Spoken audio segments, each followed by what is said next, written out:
त्रिपुरा में आज नई सरकार का शपथ ग्रहण था, लेकिन ये शपथ ग्रहण भी विवादों में फंस गया क्योंकि राज्य की विपक्षी पार्टियों ने इसका बहिष्कार कर दिया था।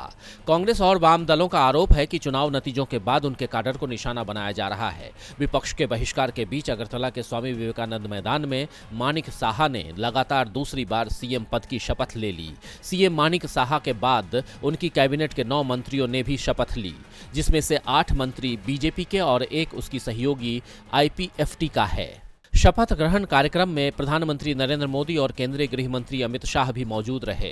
पूर्वोत्तर के दूसरे बीजेपी शासित राज्यों के सीएम की तरह माणिक साहा भी पुराने कांग्रेसी नेता हैं। 7 साल पहले 2016 में उन्होंने कांग्रेस से इस्तीफा देकर बीजेपी ज्वाइन की थी और अब लगातार दूसरी बार राज्य के सीएम बन गए। वैसे 2016 में कांग्रेस छोड़कर बीजेपी में आने वाले माणिक साहा अकेले ऐसे नेता नहीं हैं जिन्हें बीजेपी ने सीएम बनाया है, बल्कि बीजेपी की पूर्वोत्तर के जिन 4 राज्यों में सरकार है वहां के सीएम पुराने कांग्रेसी ही हैं और सभी 2016 में ही कांग्रेस छोड़कर बीजेपी में शामिल हुए थे। असम के सीएम हिमंता बिस्वा शर्मा 2016 में राज्य की कांग्रेस सरकार में मंत्री थे।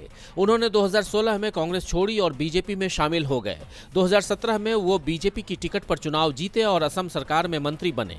5 साल बाद जब दोबारा बीजेपी की सरकार बनी तो हिमंता बिस्वा शर्मा राज्य के सीएम बन गए। कुछ ऐसा ही मणिपुर के सीएम एन बीरेन कुमार के साथ भी है। बीरेन सिंह 2016 से पहले राज्य में कांग्रेस की इबोबी सिंह की सरकार में मंत्री थे। इबोबी सिंह से संबंध खराब होने पर उन्होंने कांग्रेस छोड़ी और बीजेपी में शामिल हुए। 1 साल बाद ही वो बीजेपी से राज्य के सीएम बन गए।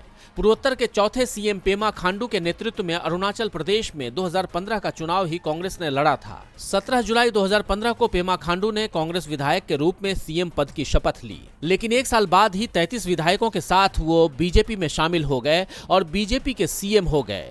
तो साफ है कि पूर्वोत्तर के राज्यों में बीजेपी कांग्रेस के भरोसे है। डीबी लाइव की रिपोर्ट।